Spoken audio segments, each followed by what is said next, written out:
Informasi yang lain, ratusan warga Galesong dan Sanrobone Kabupaten Takalar, Sulawesi Selatan berunjuk rasa di kantor Gubernur Sulawesi Selatan siang kemarin. Mereka menuntut Pemprov Sulsel mencabut izin penambangan pasir laut di wilayah mereka karena dinilai memberi dampak buruk bagi kondisi alam.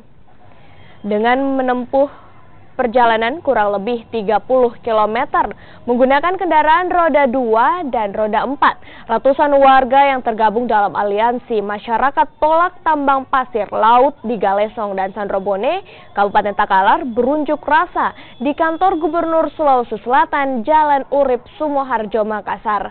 Mereka menuntut pemerintah Sulawesi Selatan untuk mencabut izin penambangan pasir PT Yasmin selaku pemenang tender proyek CPI.